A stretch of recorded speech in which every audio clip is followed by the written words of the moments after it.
fight fans. We've got a real treat for you. He is the voice, Mr. Dylan McGrath of Fight For It. He'll be out there in Spartanburg, South Carolina, along with me, I believe. Yep. Coming up on the 18th, the big night of fights. Dylan, you're like Mike Goldberg for Yeah.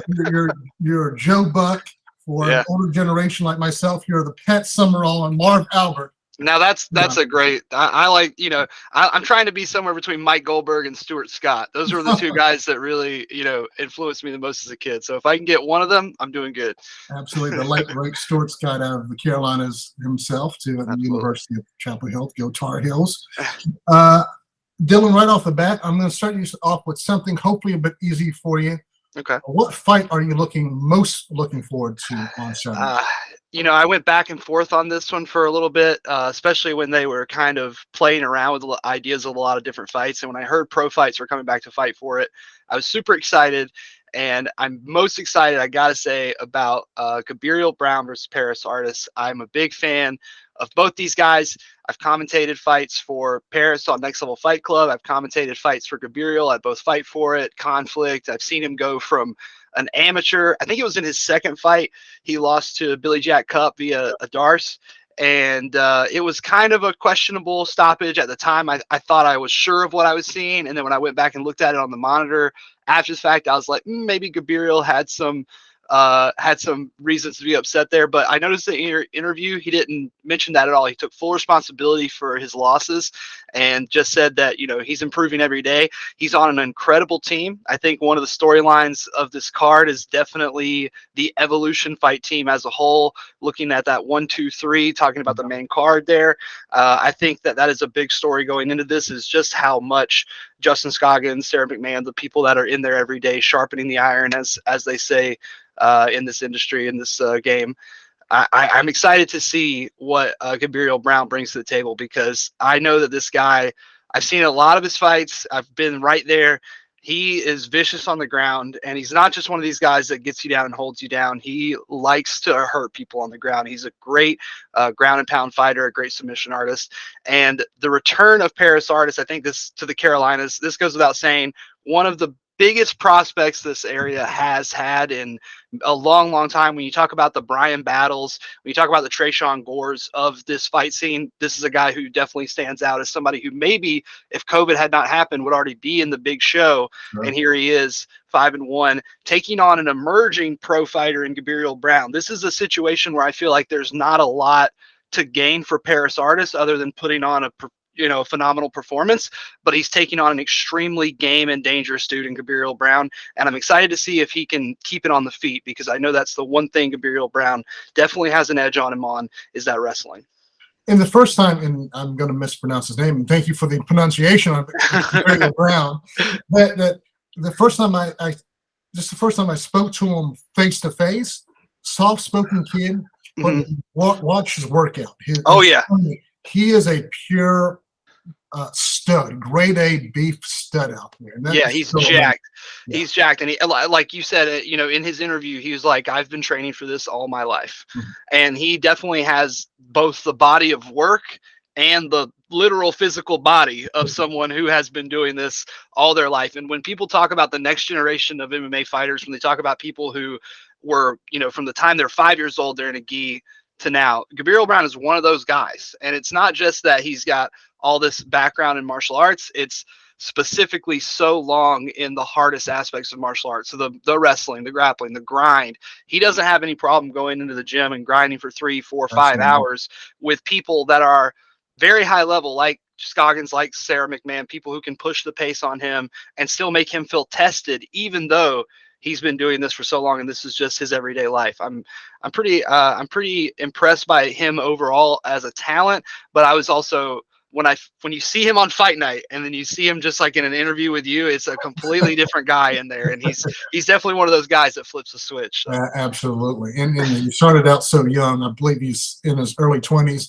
I think he's been training in some sort of combat sport ever since he was like 12 or something like that. Yeah, and if he finishes, especially if he can finish a guy like Paris Artis, he was talking about fighting 3 or 4 times this year and then being on the contender season. If you finish Paris Artis at a fight like this, dude, we're talking maybe 2 fights, 3 fights max, and you're going to be in that contender series slot for sure. For sure. And Paris is no slouch too. Oh, not at all. We're giving love to Gabriel, but kid. Yeah, I think the reason I'm so heavy on Gabriel is because I definitely think he's going to be perceived as the underdog by most people that are in the know.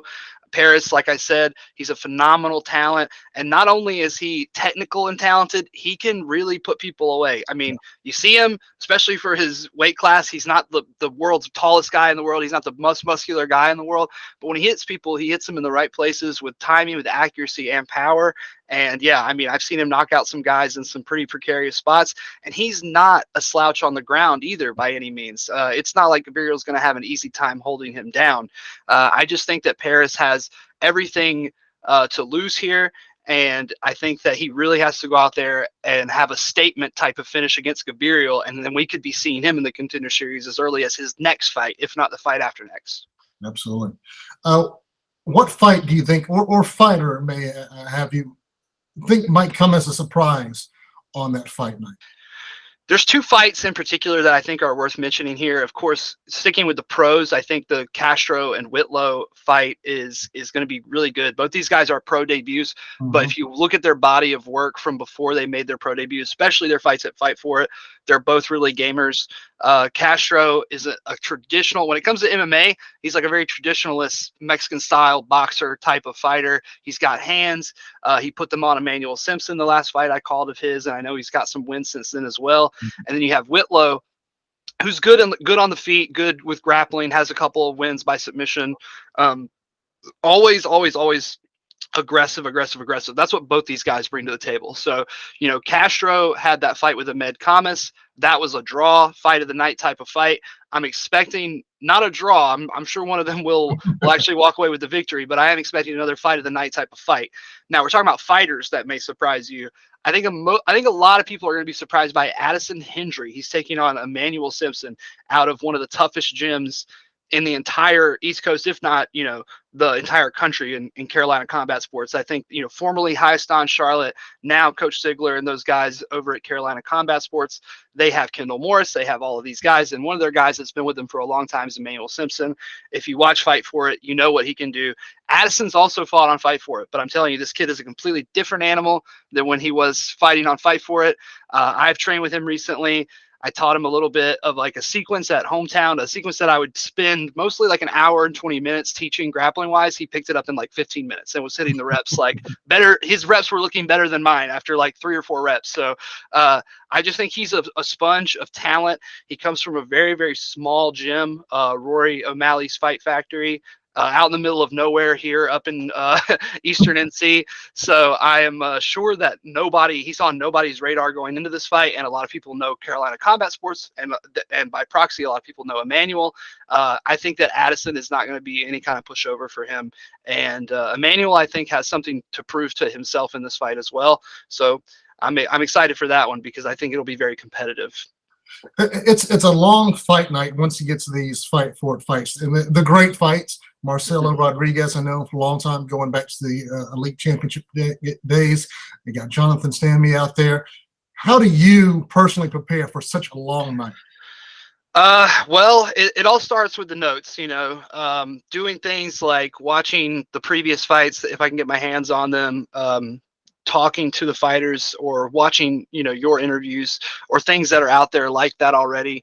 I know that going back to Fight Lab, you were posting video interviews with fighters. And even when I first started commentating for Fight For It like 4 years ago, if somebody was, I would search for them on YouTube and I would find your interviews, even though they were like 4 years old. It gave me a little bit of insight into who these people were.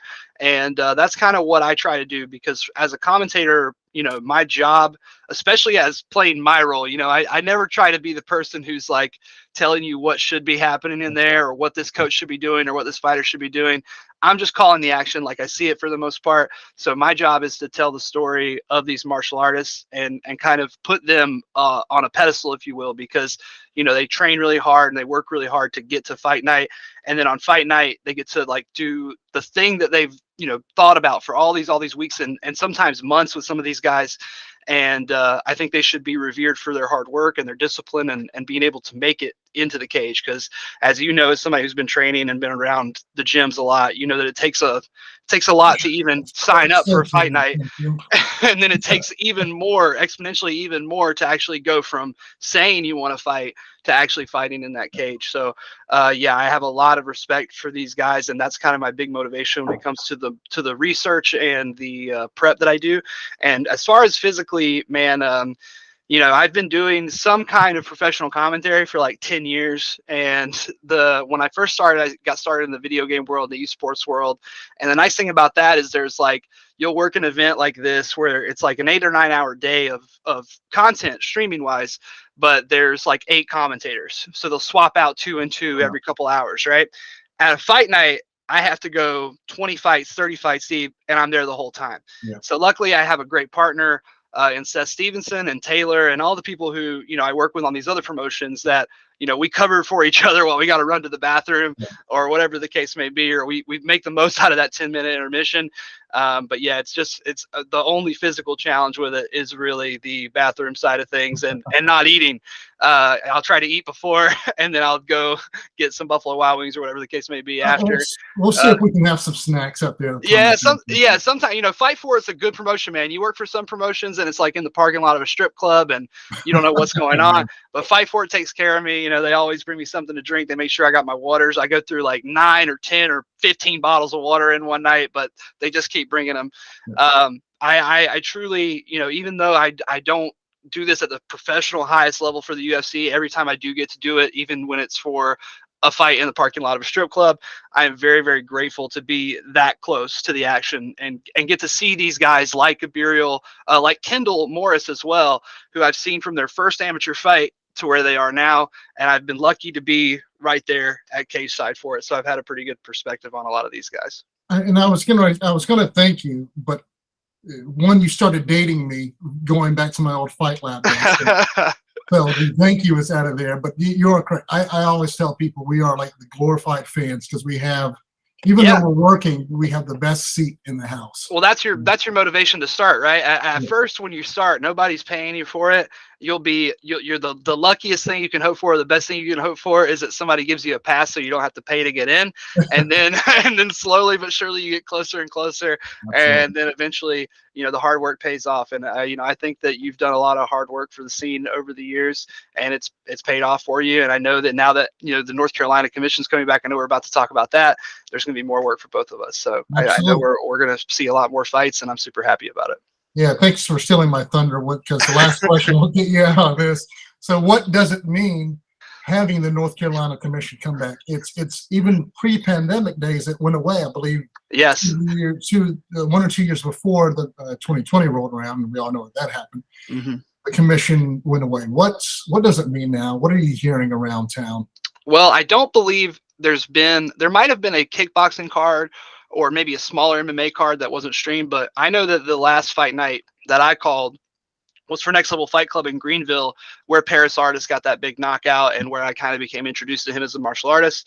And it's insane to me that it's been so long, it's taken so long, but it was also the perfect storm of things, right? They had already decided that they were going to dissolve the commission and form a new one before the pandemic hit.